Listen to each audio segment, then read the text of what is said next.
Hello, this is Nandini from Brainbow Kids. A lot of parents struggle with managing their kids' challenging behavior. So what's the solution? What do we do? How do we fix this? Well, our kids don't need the fixing, neither do we. We just need to adjust the way we communicate and connect more deeply.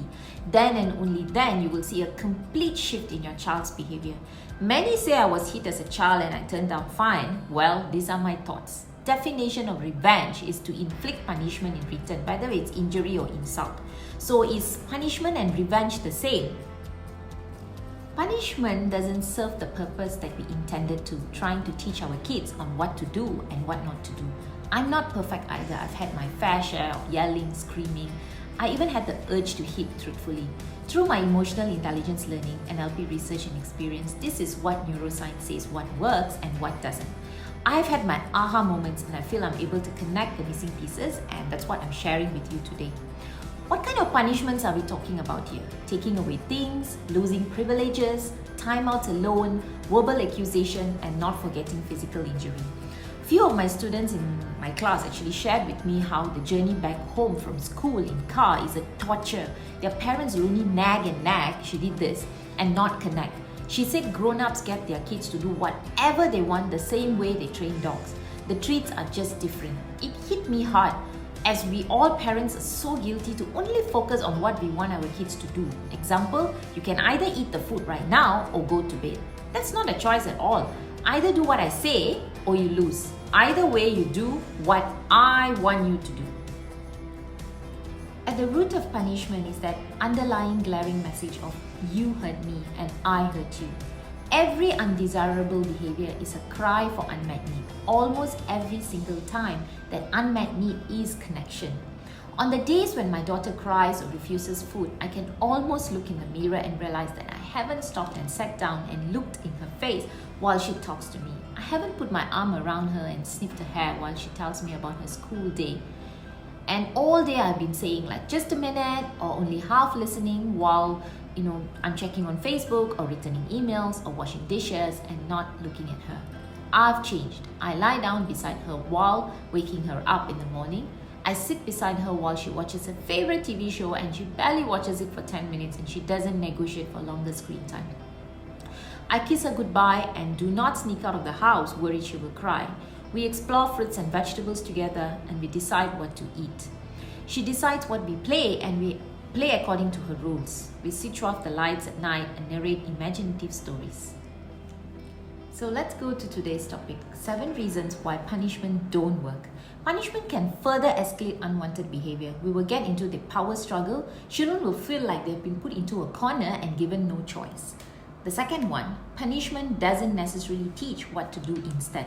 We normally say, don't do that, stop it, that's enough. And we give punishment. We often forget to teach what's the appropriate behavior. So if your child actually throws something out of anger, you start scolding instead of and it will start looking like you're having a tantrum. So the third one is punishment doesn't consider the reason behind the behavior. At the tip of the iceberg, what we see is the anger only and what's not underneath the surface. When we punish our kid, we just want to stop that behavior at that moment, but empathy is missing. The fourth one, it's less effective each time you use it. It just doesn't become meaningful and there's no value. It's not skill building and they just get used to it. If you do punishment, you realize that it doesn't work after some time and you need to upgrade it. And the worst is if you have a 2 or 3 year old, they start imitating you. My aha moment was when Vaishnavi told me, Amma, I'm not giving you a sticker today because you are unkind to me. So the fifth one is it creates a negative relationship with your child. Kids are going to be rude, selfish, they make mistakes. It's part of their development. That doesn't mean we don't do anything about it, but it's not punishment. If your childhood memories are coming back, how it felt when you were punished, blamed, shamed, did it do any justice? The sixth one is punishment is often poorly timed, creating things that is not related. We keep track of their behavior and then we lash out. You have been rude to me this whole week. I'm taking away your PS5. The kid will be like, huh? What?